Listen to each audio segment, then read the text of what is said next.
Good morning, everyone, and welcome to another edition of Friday Fragment, which is a weekly meme hosted by James over at booksheetclub.blogspot.com.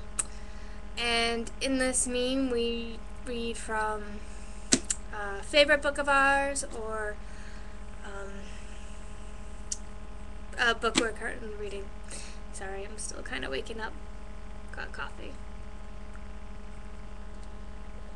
Okay, so the book I'm going to read to you today is a book I bought last night at the James Dashner signing. It is Dust City by Robert Paul Weston, and it has a really cool cover. Attracted my eyes immediately on the shelf, as well as my partner in crime, Danielle.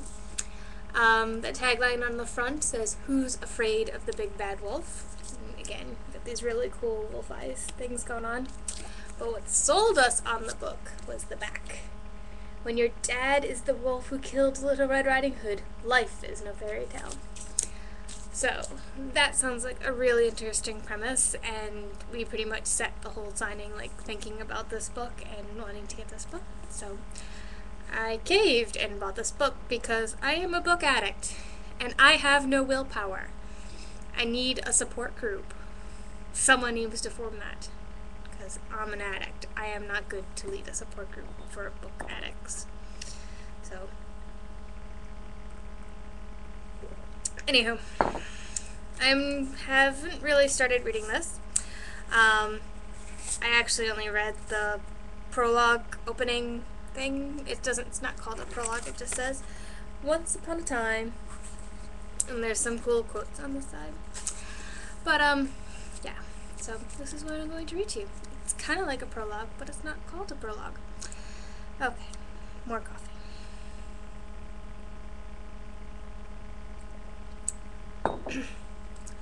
Once upon a time, fairy dust came from where you'd expect, from fairies. I was only a cub, so I don't remember much of what the city was like back then. But I have a strong sense that things were different. Dreams could come true. You read about it in the paper. I'd seen the clippings.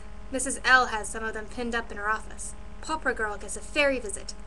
Elevated to life of luxury. Pumpkin into parlor car overnight. Then one day the miracles dried up. The fairies stopped drifting down to bless us with their charms. All at once they were gone. It happened like magic.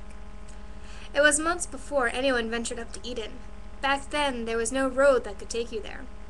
City planners had yet to build it, which they did with private funding from the thaumaturgy. And I'm going to stumble over that word. I'm just not awake enough. Anyhow, moving on.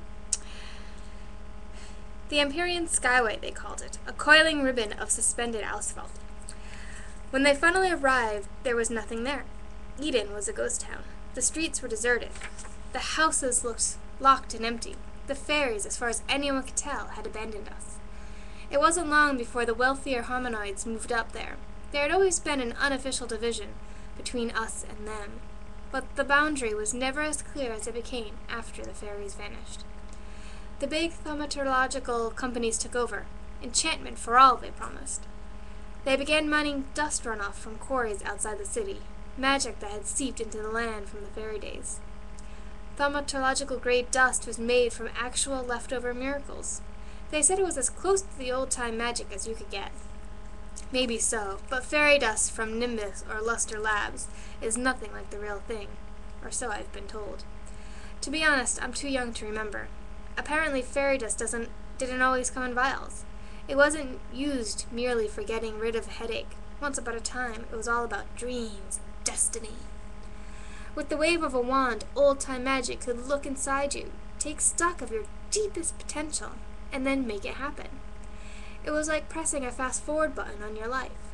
The dull were made vibrant, the poor became rich, the dim-witted were transported to genius.